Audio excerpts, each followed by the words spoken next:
सभी का स्वागत है एंड आज की क्लास में हम लोग बात करने वाले हैं class 12 chapter 5 continuity and differentiability. ठीक है, इस चैप्टर को हम लोग डिटेल में सॉल्व करेंगे। बट अगर आप चैनल पर पहली बार विजिट कर रहे हैं देन आप चैनल को भी सब्सक्राइब कर सकते हो, बिकॉज जो ये सीरीज में प्रोवाइड कर रहा हूँ इसमें आपको एक ही जगह पे एक ही वीडियो में PYQ वेरी इंपॉर्टेंट क्वेश्चंस और MCQ क्वेश्चन, जो कि ये अब आपके सिलेबस का एक पैटर्न बन चुका है, आपके एग्जाम का पैटर्न बन चुका है और इसी फॉर्मेट पे क्वेश्चंस पूछे जाते हैं।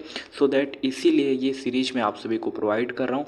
इसके बाद आपको कोई नेक्स्ट वीडियो इस टॉपिक पर देखने की ज़रूरत नहीं है, अगर आप थोड़ा सा कंसंट्रेशन बना के ध्यान से सुन लेते हैं। ठीक है जी, और आपको प्रैक्टिस तो करनी ही पड़ेगी क्योंकि practice makes perfect. So that आपको लास्ट तक विजिट करना है। और सबसे इंपॉर्टेंट इन्फॉर्मेशन ये है कि अगर आपको इस क्लास के क्लास नोट्स चाहिए, PDF चाहिए, देन आप हमारे टेलीग्राम चैनल को ज्वाइन कर सकते हो और वहाँ पर आपको सारी क्लासेस की PDF देखने को मिल जाएंगी। तो ये बहुत अच्छा इनिशिएटिव है हमारी टीम की तरफ से और हम लगातार आपके लिए कुछ बेहतर चीज़ें प्रयास करते रहते हैं कि आपको बेहतर चीज़ें प्रोवाइड करी जाएँ। ठीक है जी, तो सबसे पहले हम इसकी बेसिक फाउंडेशन को सीखेंगे क्योंकि जब ये क्लियर होगा तो चीज़ों को आप बेहतर ढंग से सीख पाएंगे। ठीक है, यहाँ पर कुछ अलजेब्रा ऑफ कंटिन्यूस फंक्शन दे दिया गया है। इसके बारे में अगर आपने पढ़ रखा है तो अच्छी बात है। ठीक है, और नहीं पढ़ा है तो आप यहाँ पर थोड़ा सा खुद से पढ़ लेना। ठीक है, आगे बढ़ते हैं। ये चीज़ें मैं मान के चलता हूँ आप खुद से तैयार कर लोगे, तो इसलिए मैं उसको डिस्कस करना इंपॉर्टेंट नहीं समझता। ठीक है, अब जैसे यहाँ पर एक क्वेश्चन दे दिया गया है, ये भी क्वेश्चन आपको तभी आएगा जब इसका बेसिक स्ट्रांग होगा और वो तो अभी मैंने आपको बताया नहीं। तो कोई बात नहीं, आप इसको लास्ट में प्रैक्टिस करना। अभी हम चलेंगे और थोड़ा सा बेसिक समझने का प्रयास करेंगे, क्योंकि जब भी कंटिन्यूटी की बात होती है या फिर डिफरेंशियबिलिटी की बात होती है तो ये मान के चलते कि आपने 11th में भी मैथ पढ़ी रखी है तो ये चीज़ें बेसिक आपका स्ट्रांग होना चाहिए या फिर स्ट्रांग होगा, ये मान के चलते हैं। और अगर आपने नहीं पढ़ा है तो कोई बात नहीं, क्वेश्चन के हिसाब से हम चीज़ों को समझने का प्रयास करेंगे क्योंकि यहाँ पर थोड़ा सा पैटर्न बदलेगा, हर क्वेश्चन में थोड़ा सा यूनिक आपको सोचना पड़ेगा। ठीक है जी, पहला यहाँ पर क्वेश्चन क्या बोला जा रहा है, देखो क्वेश्चन के हिसाब से समझेंगे। यहाँ पर आपको प्रूफ क्या करना है, बोला गया है proof that the function fx is equal to 5x minus 3 is continuous, यानी कि कंटिन्यूस पहले से आपको दे दिया गया है और यही चीज़ आपको प्रूफ करनी है। x इज इक्वल टू 0 पे, x इज इक्वल टू -3 पे और x इज इक्वल टू 5 पे। ठीक है, ओके, यानी कि कंटिन्यूस दे दिया गया, लेकिन आपको ये भी तो पता होना चाहिए कि कंटिन्यूस है तो उसकी क्या शर्तें हैं, आखिरकार वो कंडीशन क्या है जिस पर आप ये बोल पाओगे कि दिया गया फंक्शन आपका कंटिन्यूस है। तो जब भी कंटिन्यूस की बात होती है तो वहाँ पर RHL, अब आप कहोगे ये RHL क्या होता है, RHS तो आपने पढ़ा है ना, राइट हैंड साइड, वही चीज़ है यहाँ पर RHL, राइट हैंड, और L से क्या हो जाएगा लिमिट, क्योंकि आपने लिमिट डिफरेंशियबिलिटी कंटिन्यूटी वही पढ़ रहे हो तो L से लिमिट हो गया। और LHL, ये दोनों चीज़ें क्या होनी चाहिए, इक्वल होनी चाहिए। अब आपको भी भैया ये नई चीज़ आपने क्या बता दी जी। हाँ साथियों, जब भी आप कंटिन्यूटी के बारे में पढ़ेंगे या फिर आपको किसी भी फंक्शन को कॉन्टिन्यूस प्रूव करना है तो इंपॉर्टेंट हो जाता है कि वहाँ पर जो RHL है यानी कि राइट हैंड लिमिट है और लेफ्ट हैंड लिमिट है वो क्या होनी चाहिए, इक्वल होनी चाहिए, तभी आपका फंक्शन क्या होगा, कंटिन्यूअस होगा। क्लियर है आपको कि जी भैया इतनी बात समझ में आ गई। इसके साथ साथ अगर आप फंक्शन की भी वैल्यू निकाल लेते हो तब तो बहुत अच्छी बात है, और इन तीनों का अगर कॉम्बिनेशन एज ए इक्वल के फॉर्म में आ रहा है सो दैट वो फंक्शन क्या होगा, कंटिन्यूअस फॉर्म में होगा। अब आपको भी अगर एक क्वेश्चन समझा दिया जाए तो मज़ा आ जाएगा, तो भाई क्वेश्चन भी कर लेते हैं। अब आपके पास फंक्शन दे दिया गया है, फंक्शन देखो क्या दिया गया है, फंक्शन दिया गया है fx, ध्यान से देखना। ठीक है, fx इज इक्वल टू कितना था, 5x माइनस का 3। ठीक है, अच्छा जी, आपके पास x की वैल्यू पहले क्या थी, एक तो 0 थी, x इज इक्वल टू 0। ठीक है, और क्या थी, इसके अलावा -3 भी थी क्या, चलो देख लेते हैं भाई, थोड़ा सा चेक कर लेते हैं। हाँ 0 थी, -3 था और 5 था। ठीक है, इसके अलावा क्या है हमारे पास, 5 भी है। यहाँ तक कहानी क्लियर, आपको भी जी भैया क्लियर है। अभी जब मैंने आपको बताया था कि जब भी आप किसी भी फंक्शन के बारे में कंटिन्यूटी के बारे में चेक कर रहे होते तो वहाँ पर आपको RHL, ठीक है, और LHL इक्वल दिखाना होता है। अब आपको कि भैया LHL और RHL निकलेगा कैसे, तो उसके लिए होते हैं फार्मूले, क्या होते हैं फार्मूले, और अगर आपने वो फार्मूले सीख लिए तो भाई क्वेश्चन आपसे बन जाएंगे। ध्यान से समझना, जब भी आप RHL निकाल रहे होते हैं, ठीक है, फॉर्मूले में ये इधर लेफ्ट साइड में लिख रहा हूँ, ठीक है, तब आपको क्या लिखना होता है, LIM, इसको क्या बोलते हैं भाई, आपने 11th क्लास में पढ़ रखा है, लिमिट बोलते हैं, बहुत अच्छी बात है। यहाँ पर लिखेंगे H टेंस टू 0 लिखेंगे और यहाँ पर फंक्शन का f लिखेंगे और ब्रैकेट में क्या लिखेंगे x, चूँकि राइट हैंड लिमिट की बात हो रही है तो प्लस में लिखेंगे h, ये चीज़ आपको ध्यान देनी है। क्लियर है जी? आपको कि हाँ भैया बिल्कुल क्लियर है। तो ये होता है RHL निकालने का फार्मूला। और अगर आपको LHL निकालना है तो यहाँ पर आपको LHL इक्वल में क्या लिखना है, LIM यानी कि लिमिट h टेंस टू 0 और फिर से f लिखना है, यानी कि फंक्शन को रिप्रेजेंट करेंगे। वहाँ पर x प्लस में था तो यहाँ पर x माइनस h में होगा, कुछ इस फॉर्मेट में। क्लियर है जी? आपको कि भैया ये भी क्लियर है। अब आप क्वेश्चन करवा दें तो मज़ा आ जाए। तो वही क्वेश्चन करेंगे। पहले हम लोग यहाँ पर लिखेंगे RHL, क्योंकि हम इस क्वेश्चन को सॉल्व कर रहे हैं तो यहाँ पर लिखेंगे RHL हम लोग निकाल रहे हैं। ठीक है जी? आप कहोगे जी भैया तो उसके लिए फार्मूला क्या होता है, अभी मैंने आपको बताया था, लिमिट, फिर लिखते हैं f। ठीक है? और यहाँ पर x की वैल्यू क्या ले रहे हैं हम लोग, 0 ले रहे हैं। ठीक है? 0 में चेक कर रहे हैं। क्लियर है कि नहीं? बाकी दो क्वेश्चन आप खुद से कर लेना, -3 -5 के लिए। ठीक है? तो x इज इक्वल टू हमने 0 ले लिया। आपको भी ठीक है भैया। तो यानी कि लिमिट के बाद h टेंस टू 0 भी तो आपको लिखना है। ये 0 लिख लिया, f लिखा है, उसके बाद x की वैल्यू तो 0 ली, तो यानी कि 0 प्लस h। ठीक है? ये आपको ठीक है, इतना समझ में आ गया। यानी कि अगर आप कंपेयर करो, यहाँ पर fx is equal to 5x minus 3 लिखा है और यहाँ पर क्या लिखा गया है, ये f लिखा गया और x की जगह पे 0 प्लस h। यानी कि जहाँ पर भी 5x आया हुआ, जहाँ पर x आया हुआ, वहाँ पर हम लोग क्या रखेंगे, 0 प्लस h। ठीक है? तो अगले स्टेप में हम लोग क्या लिखेंगे, वही चीज़ लिखेंगे, लिमिट h टेंस टू 0। पहला क्वेश्चन में थोड़ा बेहतरीन ढंग से समझाऊंगा, उसके बाद आपको खुद से समझना है। यहाँ पर मैंने 5 लिखा और x की जगह पे 0 प्लस h लिखेंगे और माइनस का 3। अगले स्टेप में जब आप 0 h की जगह पे रखोगे तो पूरा 0 हो जाएगा, यानी कि 5 और 0 की मल्टीप्लाई 0 और माइनस का 3। ये आपके पास किसकी वैल्यू आ जाएगी, ये आपके पास वैल्यू आ जाएगी RHL की। ये क्या आ जाएगा आपके पास, RHL। अब आपको क्या निकालना है, अब आपको निकालना है LHL। और अगर ये दोनों इक्वल हैं देन आपका फंक्शन क्या होगा, कंटिन्यूअस होगा। ठीक है? तो यहाँ पर लिखेंगे LHL। तो उसके लिए आपको फिर से फॉर्मूला लिखना है, लिमिट h टेंस टू 0 और f लिखना है। यहाँ पर x माइनस h होता है, यानी कि x की जगह पे 0 लिखोगे तो 0 माइनस h। अब यहाँ पर फिर से आपको लिखना है, तो लिमिट h टेंस टू 0। ठीक है? और यहाँ पे लिखोगे f। ठीक है? f लिखा 0 माइनस h और माइनस का 3। अब अगले स्टेप में h की जगह पे 0 लिमिट पुट करोगे तो यहाँ पे पूरा 0 हो जाएगा और माइनस का 3 बचेगा। और ये -3 किसकी वैल्यू आ जाएगी, ये वैल्यू आ जाएगी LHL की। तो अगर आप ध्यान से देखें, कैसे देखना है आपको, RHL -3, LHL -3, so that continuous के लिए तो भाई थ्योरम ही यही होती है कि RHL और LHL क्या होना चाहिए, इक्वल होना चाहिए। और अगर ये इक्वल आ गया तो यानी कि वो कंटिन्यूअस होगा। तो ये हमें प्रूफ करना था और वो प्रूफ भी हो गया। अभी तो हमने ये सिर्फ 0 के लिए किया था, सेम पैटर्न आपको -3 के लिए अप्लाई करना है, सेम पैटर्न आपको 5 के लिए अप्लाई करना है, देन ये पूरी तरीके से कंप्लीट होगा। ठीक है? मैंने एक x की वैल्यू लेकर के इसको सॉल्व किया है। यहाँ पर x की वैल्यू 3 है, यानी कि ये 2 नंबर में क्वेश्चन पूछा जाएगा। एक के लिए 2 तो उस हिसाब से 3 x की वैल्यू है, तो 6 नंबर में ये क्वेश्चन पूछा जा सकता है। ठीक है? हालांकि एनुअल के एग्जाम्स में, यानी कि बोर्ड एग्जाम में 6 नंबर में इस तरीके के क्वेश्चन नहीं पूछे जाते। हालांकि 4 नंबर में मैक्सिमम से मैक्सिमम पूछा जा सकता है। ठीक है जी? उसके बाद नेक्स्ट क्वेश्चन की तरफ बढ़ते हैं। यहाँ पर देखो, इसके अलावा और भी क्वेश्चंस दिए गए जिसमें कुछ यूनिक है, वो थोड़ा सा समझ लो, बाकी आप खुद से ट्राई कर लेना। ठीक है जी? अब इसके अलावा यहाँ पर कुछ इस एक्सरसाइज में कुछ इंपॉर्टेंट तो बचता नहीं है। जो मैंने पहला क्वेश्चन कराया है ये आपके लिए हाफ ईयरली में काफ़ी इंपॉर्टेंट हो जाता है, तो आप इसको एक बार ट्राई जरूर करिएगा। ठीक है?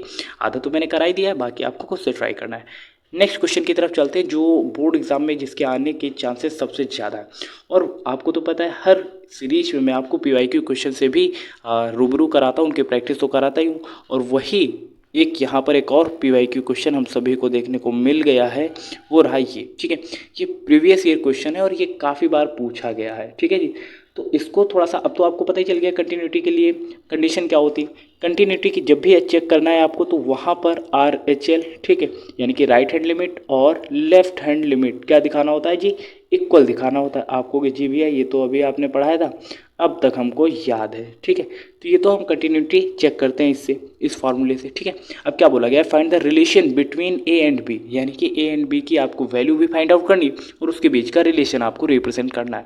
ओके जी? That the function f defined by the is the continuous at x is equal to 3। अब यहाँ पर एक नोट करने वाली बात क्या है, बोला गया है ये फंक्शन क्या है, कंटिन्यूअस है, और जहाँ पर x की वैल्यू 3 है, यानी कि x इज इक्वल टू 3, इस पॉइंट पर आपका फंक्शन कंटिन्यूअस है।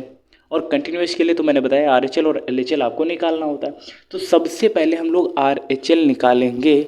तो RHL कैसे निकलेगा? पहली बात तो x की वैल्यू कितनी आपको रखनी है? 3 रखनी। ये चीज़ थोड़ा सा ध्यान देना, ठीक है।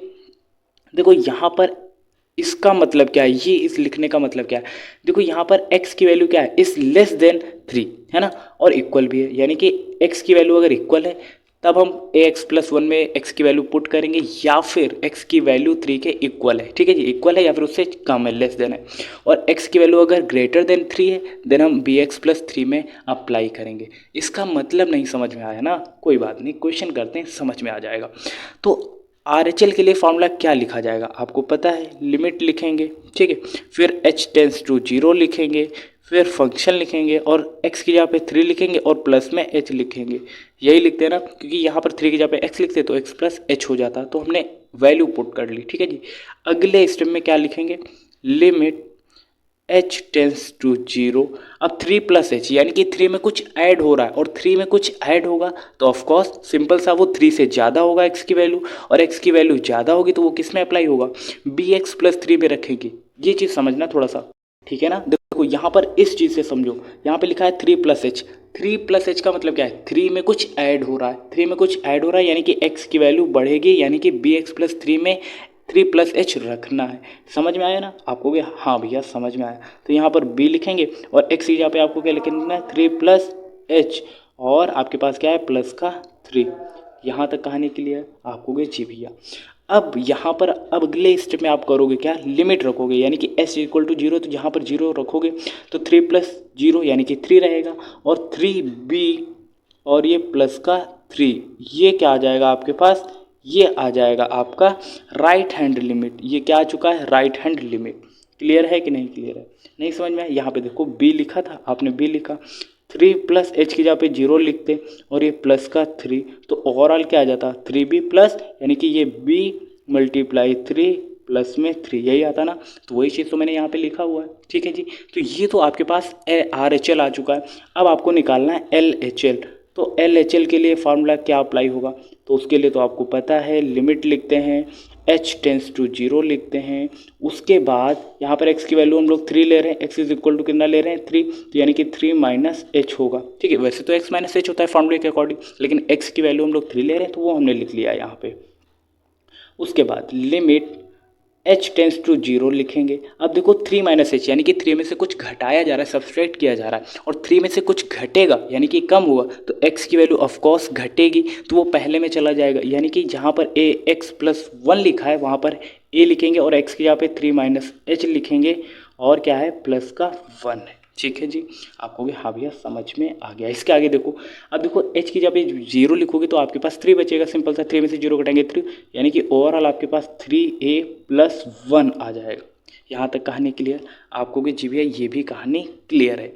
अब थोड़ा ध्यान से देखना, ये हमारे पास जो वैल्यू आई हुई है वो क्या है? वो हमारे पास LHL है। ये हमारे पास क्या निकल के आया? LHL।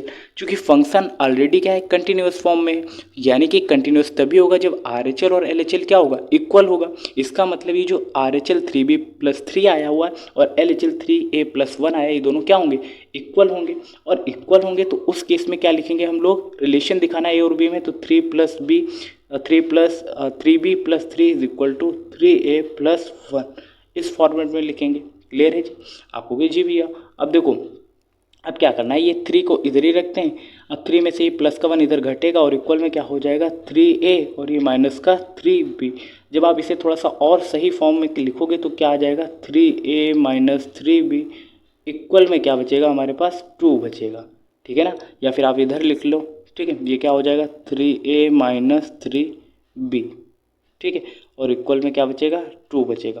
तो ये रिलेशन निकल के आ जाएगा a एंड b में, ठीक है। रिलेशन ही पूछा गया था और ये क्वेश्चन आपके एग्जाम में बार बार रिपीटेड है भाई, काफ़ी बार पूछा गया है, ठीक है। तो इसीलिए मैंने थोड़ा सा स्लो फॉर्मेट में बताया ताकि आपको समझ में आए और थोड़ा सा डीपली और डेप्थ में इन्फॉर्मेशन प्रोवाइड करिए, सो दैट आप इसको बिल्कुल भी मिस नहीं कर सकते हो, और आने वाले एग्जाम्स में ये क्वेश्चन या फिर इसी पैटर्न पे क्वेश्चन डेफिनेटली देखने को मिलेंगे, ठीक है जी।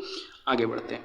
इसके बाद कुछ और क्वेश्चंस हैं जिनकी प्रैक्टिस आपको कर लेनी है, और कुछ यूनिक क्वेश्चंस हैं, जैसे ये 23 वाला क्वेश्चन अच्छा क्वेश्चन है, काफ़ी बार पूछा गया है, तो आप थोड़ा सा प्रैक्टिस कर लेना, ठीक है जी। उसके बाद यहाँ पर देखिए और किस पैटर्न पे क्वेश्चन पूछे जाते हैं, ठीक है।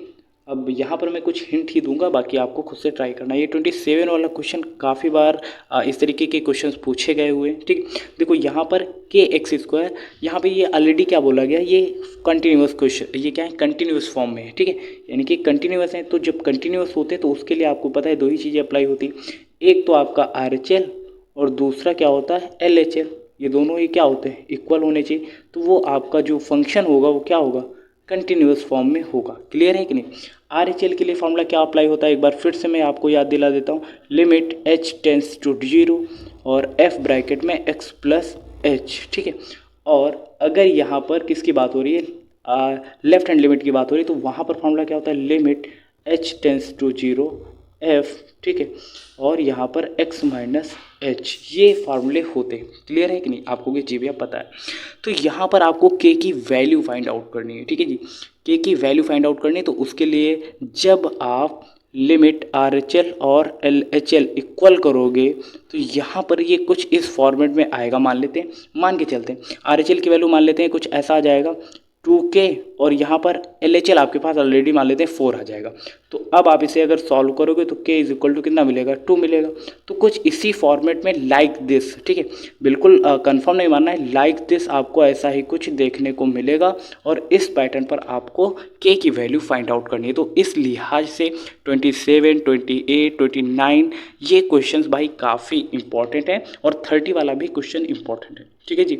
तो ऐसे आपको करने हैं, मैंने हिंट दे दी है, बाकी आप क्वेश्चन खुद से ट्राई कर लेना, ठीक है जी। उसके बाद अब यहाँ पर कुछ फंक्शन दे दिए गए हैं जिनकी स्टैंडर्ड जो सर्टेन स्टैंडर्ड फंक्शन होते हैं या फॉर्म उनका इन्वर्स जो डिफरेंशिएबल होता है वो यहाँ पर दिया गया है, ठीक है जी। उसका डिफरेंशिएबिलिटी दी गई हुई है, ठीक है। तो यहाँ पर सबसे इंपॉर्टेंट एक फार्मूला है जो ये रहा पहला, ठीक है, x की पावर n, ठीक है।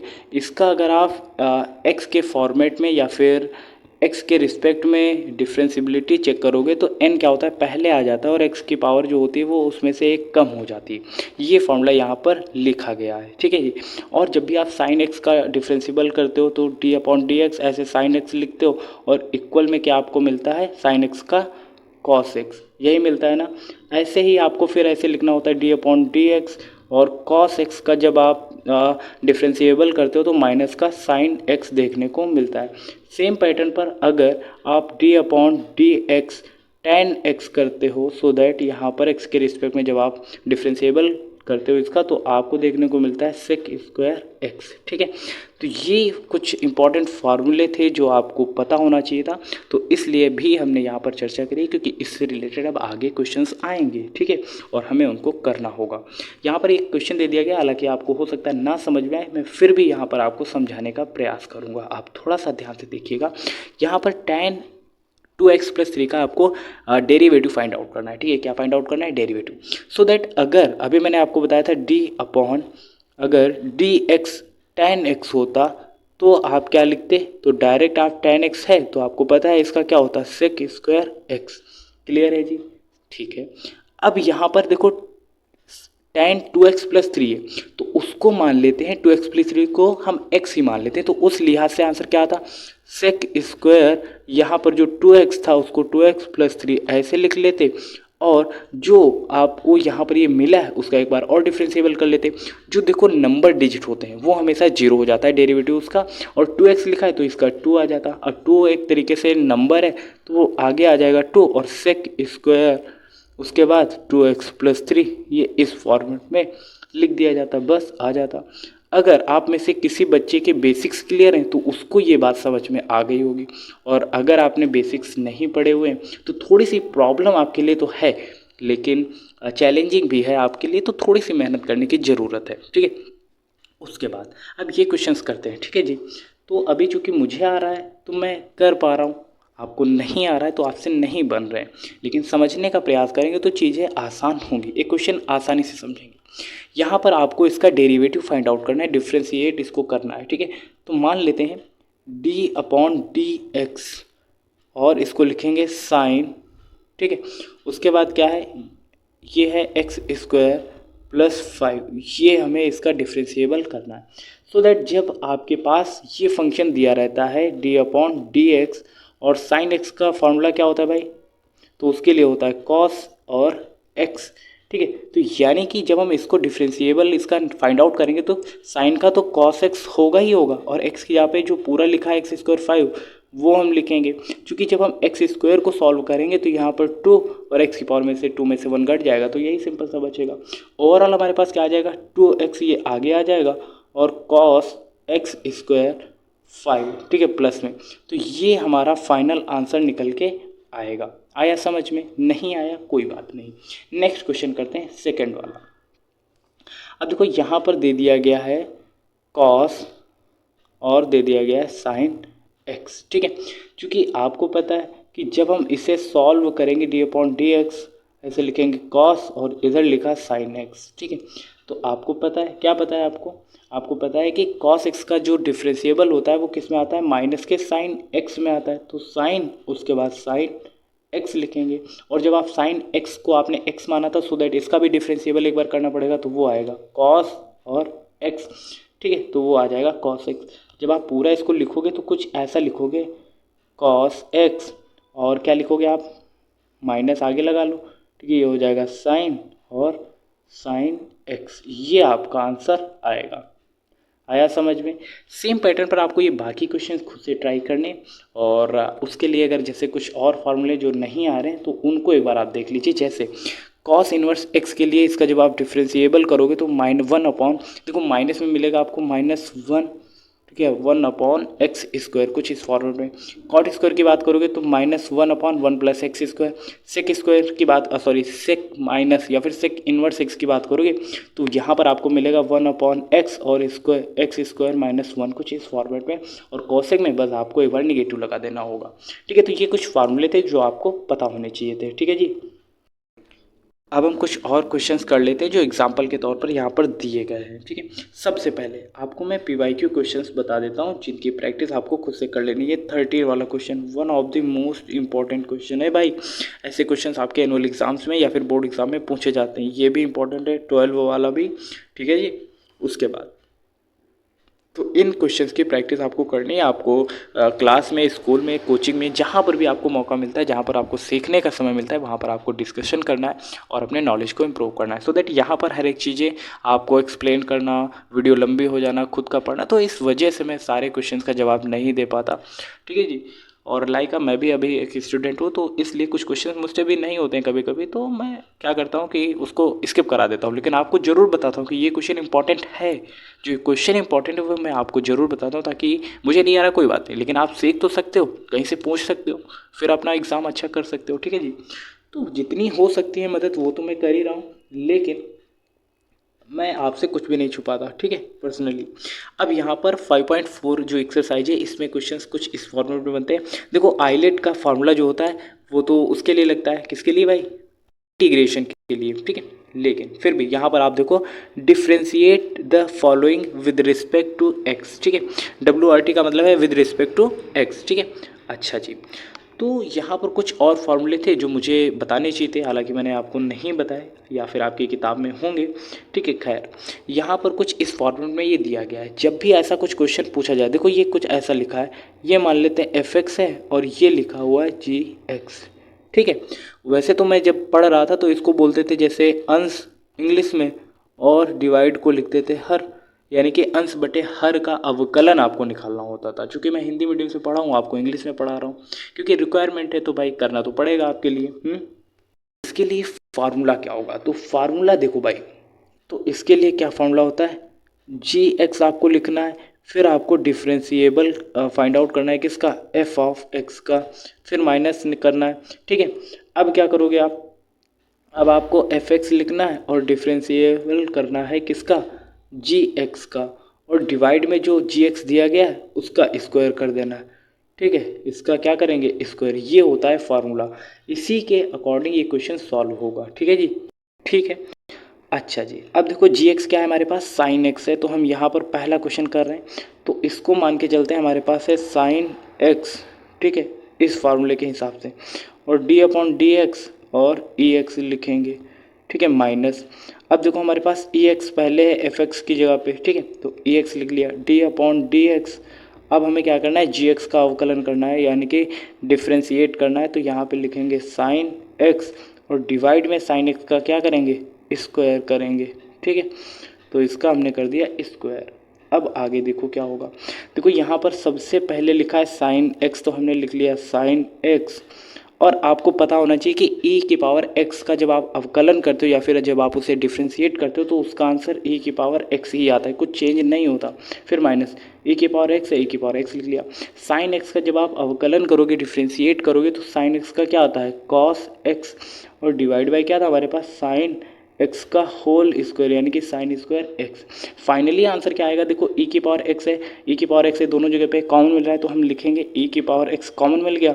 और यहाँ पे बचेगा साइन एक्स माइनस का कॉस एक्स और डिवाइड बाय हमारे पास बचेगा साइन स्क्वायर एक्स। ठीक है, तो ये हमारा फाइनल आंसर आएगा। ठीक है जी, ये क्या आएगा, फाइनल आंसर आएगा। आया समझ में? तो इस तरीके से आपको क्वेश्चंस करने होते हैं। ठीक है, दूसरा है ई की पावर साइन एक्स। ठीक है, अब ये वाला क्वेश्चन, ऐसे क्वेश्चन भाई आते हैं। ठीक है, ऐसे क्वेश्चन काफ़ी बार पूछे गए। तो यहाँ पर जैसे हमारे पास दे दिया गया y इज इक्वल टू ई की पावर साइन एक्स। ठीक है, तो इसका डिफ्रेंशिएट हम कैसे करेंगे या इसे डिफ्रेंशिएट कैसे करेंगे, तो ये आपको पता है d Y upon d x इसको लिखेंगे। ठीक है, और ए की पावर एक्स होता है तो हम इसे लिखेंगे ए की पावर एक्स, तो ये साइन एक्स हो जाएगा। क्योंकि साइन एक्स को एक्स माना था तो साइन एक्स का अगर आप डिफ्रेंशिएशन करोगे तो कॉस एक्स आ जाएगा। ओवरऑल जब आप इसे सॉल्व करोगे तो कॉस एक्स आगे आ जाएगा और ए की पावर साइन एक्स कुछ इस फॉर्मेट में रहेगा और यही आपका क्या हो जाएगा, आंसर हो जाएगा। नेक्स्ट क्वेश्चन इसी पैटर्न पर करते हैं। तो y इज इक्वल टू जैसे हमने ले लिया ए की पावर ए, अरे भाई क्या हो रहा है, ये ई लिखा हुआ है, मिटाते हैं भाई इसको पहले। ठीक है, क्या हमने ले लिया ए की पावर tan x। ठीक है, अब इसे जब हम सॉल्व करेंगे तो क्या भाई साहब मिलेगा हमें, तो हमें मिलेगा dy अपॉन में D X is equal to A की पावर tan x यानी कि e की पावर tan x ही रहेगा। और tan x का अगर आप अवकलन करेंगे, डिफ्रेंशिएट करोगे इसे, तो आपको मिलेगा सेक स्क्वायर x। तो ओवरऑल सेक स्क्वायर x क्या हो जाएगा, आगे आ जाएगा और e की पावर tan x कुछ आप इस फॉर्मेट में लिखेंगे। तो ये आपके पास दूसरा आंसर आ जाएगा। आया समझ में? ऐसे क्वेश्चन एक नंबर में पूछे जाते हैं तो इसीलिए मैंने ये क्वेश्चन आपको सेपरेट तरीके से एक्सप्लेन किया हुआ है। ठीक है जी, उसके बाद भाई ऐसे क्वेश्चन भाई लॉन्ग में काफ़ी बार पूछे जाते हैं। ठीक है, लॉन्ग क्वेश्चन ऐसे काफ़ी बार पूछे जाते हैं। जैसे एक्स की पावर साइन एक्स है और इसको आपको डिफ्रेंशिएट करना है, तो जैसे यहाँ पर वाई आप मान लीजिए और एक्स की पावर साइन एक्स है, तो ऐसे केस में आपको क्या मानना होता है, लॉग लेना पड़ता है दोनों तरफ। तो आप इसको लिखोगे log y is equal to ये साइन एक्स ऐसे आगे आ जाएगा, आप इसको लिखोगे लॉग वाई। ठीक है, अच्छा जी, लॉग वाई जब आप डिफ्रेंशिएट करोगे दोनों तरफ तो ये 1 में वाई और डी वाई अपॉन में डी एक्स हो जाएगा। अब यहाँ पर फर्स्ट इंटू सेकेंड का डिफ्रेंशिएशन वाला फॉर्मूला लगेगा, तो फर्स्ट इंटू सेकेंड का डिफ्रेंशिएट आप करोगे तो साइन एक्स और इसका तो 1 हो जाएगा। ठीक है, सॉरी यहाँ पे कुछ तो यहाँ पर y ना होकर के ये x होगा। ठीक है, तो फर्स्ट इंटू सेकेंड का डिफ्रेंशिएट लॉग x का हो जाएगा 1/x, फिर होगा first into second plus second into first का अवकलन।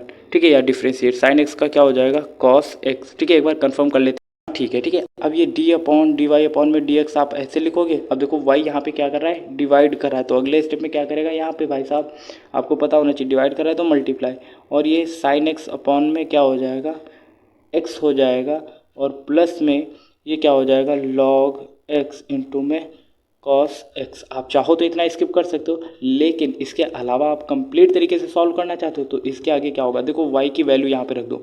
y की वैल्यू क्या थी, x साइन x, तो वो लिख देते आप। उसके बाद साइन x अपॉन में x है वो लिख दो आप, प्लस log cos x आया, क्या आया था, हाँ cos x।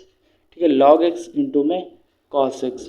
ठीक है, तो फाइनल आंसर आपका ये आ जाएगा। ठीक है जी, तो इस तरीके से आपको ये क्वेश्चन करने होते हैं और ये क्वेश्चन भाई काफ़ी बार पूछा गया, PYQ क्वेश्चन है। ठीक है जी, तो ठीक है, इसके आगे की क्वेश्चन कर लेते हैं।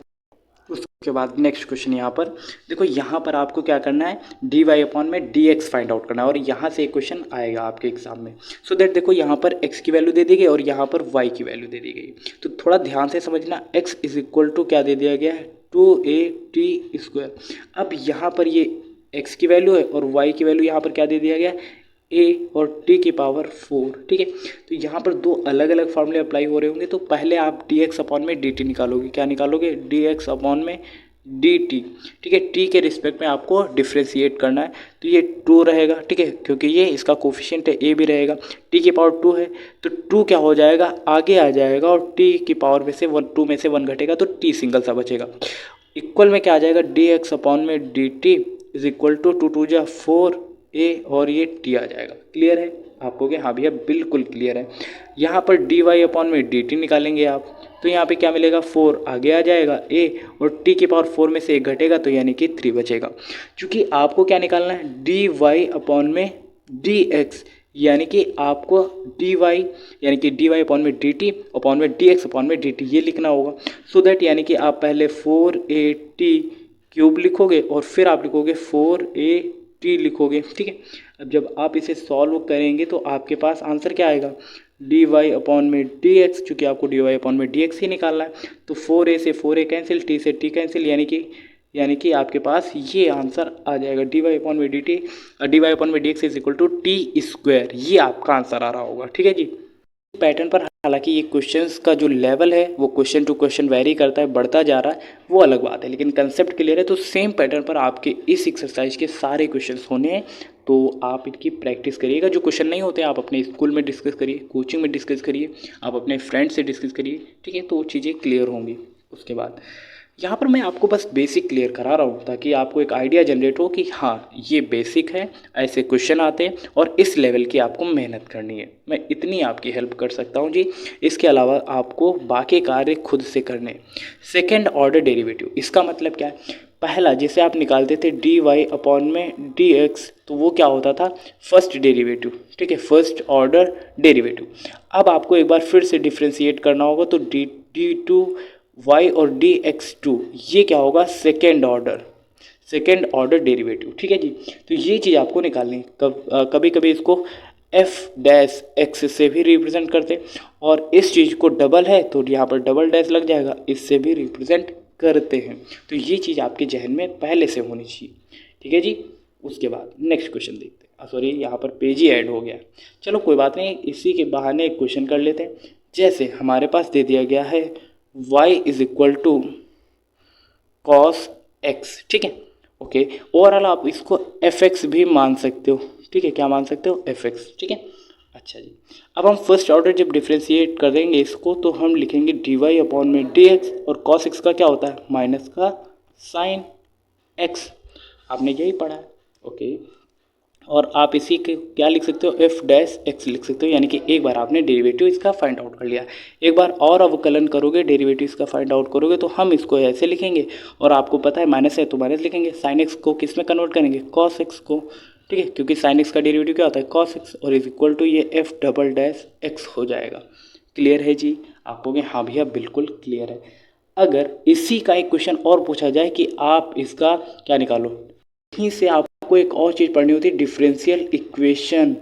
अब ये क्या नई चीज़ है, यही चीज़ आपको 9 चैप्टर में पढ़नी होगी, तो मैं अभी आपको बता देता हूँ। चूँकि आपने पढ़ा है, क्या पढ़ा है, y is equal to cos x, तो यानी कि ये क्या हो जाएगा, इतना कॉस एक्स हो जाएगा। आप कहोगे हाँ भैया बिल्कुल हो जाएगा। तो ये डी टू वाई अपॉन में D x two is equal to minus से माइनस कॉस एक्स को आप y लिख सकते हो, तो y लिखो, ठीक है जी।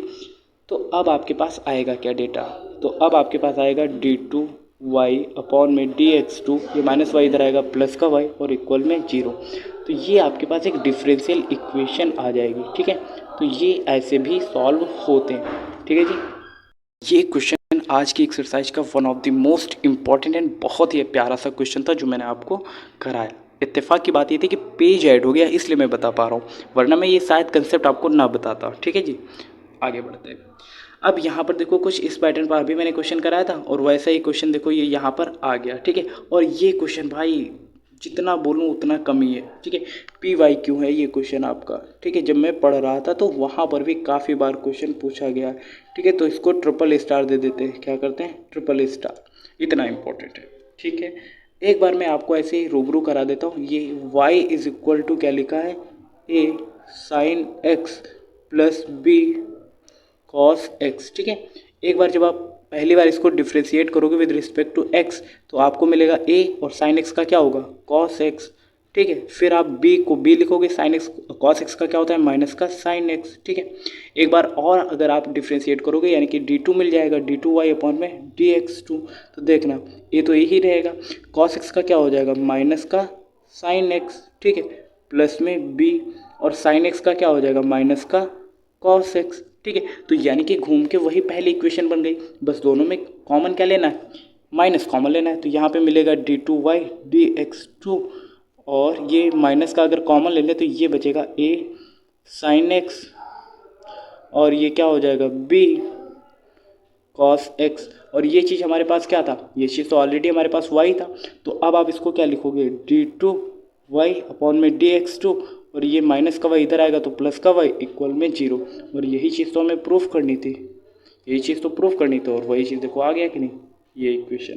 तो दैट इस तरीके से आपको करना था, इंपॉर्टेंट है ये क्वेश्चन। उसके बाद one of the most important question, और ये क्वेश्चन आपके 6 नंबर में भाई काफ़ी बार पूछा गया है, पिछले 2-3 सालों में हर एक सेट में आ रहा है, ठीक है। तो आपके चूंकि सेट कितने बनते हैं 7, तो 7 सेट में से किसी में भी ये क्वेश्चन पूछा जा सकता है भाई, one of the most important question है, ट्रिपल स्टार कर लीजिए आप इसको, ठीक है। तो इसका भी सेम पैटर्न पर डिफ्रेंशिएशन करना है। देखो y इज इक्वल टू आपके पास क्या दे दिया गया साइन इनवर्स x, ठीक है। आपको क्या हाँ भैया जब आप इसका डिफ्रेंशिएट करोगे विद रिस्पेक्ट टू x तो dy अपॉन में dx और साइन x का क्या होता है 1 अपॉन में रूट में 1 माइनस एक्स स्क्वायर, यही होता है जी। आप कहोगे हाँ भैया यही होता है। एक बार फिर से अगर आप इसको डिफ्रेंशिएट करेंगे तो आपको क्या मिलेगा d2y अपॉन में dx2 इक्वल में क्या मिलेगा आपको, जब आप इसे सॉल्व करेंगे तो आपको पता है डिनोमिनेटर में जो होता है उसको वैसे लिख लेते हैं ऐसे, ठीक है, और इसका अवकलन करेंगे तो 0 हो जाएगा -1 और इसे सॉल्व करेंगे तो 1 अपॉन में 2 और ये क्या हो जाएगा जी हमारे पास, तो ये वैल्यू हमारे पास आ जाएगी। तो सॉरी एक मिनट आप थोड़ा सा क्या हुआ, हाँ, तो d2y अपॉन में dx2 जब आप निकालोगे तो ओवरऑल आपके पास देखो ये तो 0 हो जाएगा, तो -1 अपॉन में 2 और रूट 1 माइनस एक्स स्क्वायर, ये डेटा आपके पास आ जाएगा। उसके बाद देखो यहाँ पर आपको पुट कर देना है, ठीक है, 1 माइनस एक्स स्क्वायर साथ जब आप इसे सॉल्व करोगे और इन दोनों को सॉल्व करोगे तो ओवरऑल आपके पास इक्वेशन 0 में कन्वर्ट हो जाएगी, ठीक है। हालांकि मैं पूरा नहीं बता रहा, देखो यहाँ पर d2y तो निकालना बता दिया, ये आ चुका है, तो ये वैल्यू यहाँ पे रखना, dy अपॉन में dx ये वैल्यू रख देना, दोनों को कैलकुलेट कर लेना और फाइनली आंसर आपका आ जाएगा, ठीक है। बाकी आप खुद से ट्राई करिएगा। उसके बाद कुछ और इंपॉर्टेंट क्वेश्चन, और यहाँ पर क्या बताया गया, find the second order derivatives of the function given in exercise 1 to 10 questions, ठीक है। सेकेंड ऑर्डर का आपको यहाँ पर क्या निकालना है, डेरिवेटिव फाइंड आउट करना है, ठीक है जी। तो एक क्वेश्चन और करा देते, बाकी लगभग क्वेश्चंस हो ही गए, ठीक है। तो y इज इक्वल टू एक आसान सा क्वेश्चन करा देते, यहाँ पे लिखा गया x square plus 3x plus 2, ठीक है। फर्स्ट ऑर्डर जब आप निकालेंगे dy अपॉन में dx तो सिंपल सा ये 2 क्या हो जाएगा आगे आ जाएगा x प्लस ये 3 और ये 0 हो जाएगा, ठीक है। इसका थर्ड ऑर्डर जब आप सेकेंड ऑर्डर में निकालोगे तो ये कुछ ऐसे रहेगा, जितना ऑर्डर निकालना है उतनी बार डिफ्रेंशिएट करना है, ठीक है। ये 2 हो जाएगा, ये 0 हो जाएगा और वो तो 0 ऑलरेडी था ही, ओवरऑल ये 2 आ जाएगा, तो ये सेकेंड ऑर्डर डिफ्रेंशिएशन हो जाएगा, ठीक है। बाकी क्वेश्चंस ऐसे होंगे, जितने फॉर्मूले पता होंगे, जितने तरह से आपने प्रैक्टिस करेंगे आप, क्वेश्चन आपसे उतने ही बेहतर ढंग से हो जाएंगे, ठीक है। उसके बाद ये क्वेश्चंस हैं और इनमें भी सबसे अच्छा और सबसे इम्पोर्टेंट क्वेश्चन, इवन जब मैं पढ़ रहा था उस टाइम पर भी ये क्वेश्चन पूछा गया था भाई, ठीक है। ये क्वेश्चन बोर्ड एग्जाम में पूछा गया था भाई, तो आप इसको PYQ क्वेश्चन मान के आपको इसकी प्रैक्टिस कर लेनी है, और सभी क्वेश्चन लगभग ऐसे ही होंगे, ये भी क्वेश्चन अच्छा है। और आज के लिए इतने रखते हैं, ठीक है जी। और लास्ट में बस यही कि आप छोटों को प्यार दें, बड़ों को सम्मान दें और अपना व्यक्तित्व विकसित करें कि महिलाएं आपके पास सुरक्षित महसूस करें। आई होप आज की क्लास आपको समझ में आई होगी, और मिलते हैं नेक्स्ट इन्फॉर्मेटिव वीडियो के साथ। तब तक के लिए जय, नमस्कार, देखते रहिए SS life time. Thank you so much.